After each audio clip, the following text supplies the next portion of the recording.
తాడేపల్లిలో వైసీపీ నేత శైలజనాథ్ మాట్లాడుతున్నారు. ఇప్పుడు లైవ్ చూద్దాం.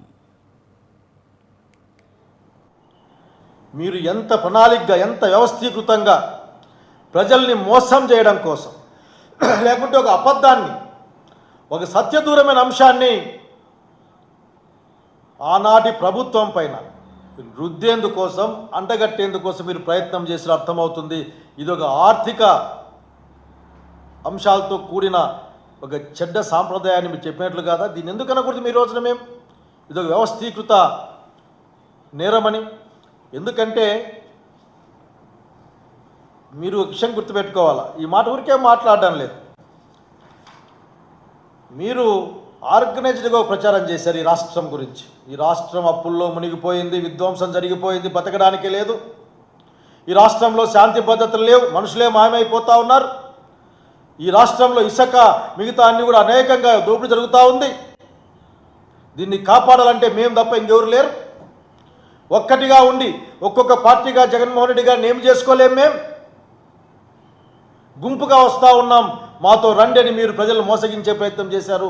సఫలమైన సంగతి గుర్తు చేస్తూ ఉన్నా. మీ వ్యవస్థీకృతమైన ఆలోచన చెప్తా వినండి ఒకసారి. 5/4/22లో చంద్రబాబు నాయుడు గారు ప్రకటిస్తారు ఏమని? ఈ రాష్ట్రం శ్రీలంక కంటే అధ్వానంగా ఉంది, శ్రీలంక అవుతుంది అని. మరి ఈ రాష్ట్రాన్ని శ్రీలంక ప్రకటిస్తాడేమో సీఎం గారు అని 15 తారీఖు మాట్లాడతారు. 19 తారీఖు ఏం మాట్లాడతారు? ఇదంతా అఫిషియల్ పేపర్లో వచ్చిన మాట. ఇది మేలుకోకపోతే మనకు శ్రీలంక గతే. మేలుకోవడం అంటే ఏంటి? ఈ అబద్ధాలు చెప్పే ఈ కూటమి గురించి ఆలోచించుకోవడమే మేలుకోవడం అంటే. రాజకీయమైన మాట అది.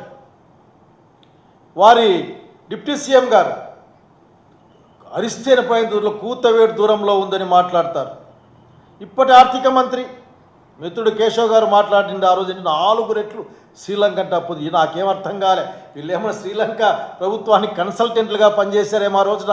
నాకు తెలియదు ఎందుకంటే కన్సల్టెంట్లు ఎక్కువైపోతున్నారు చూస్తూ ఉంటేనే.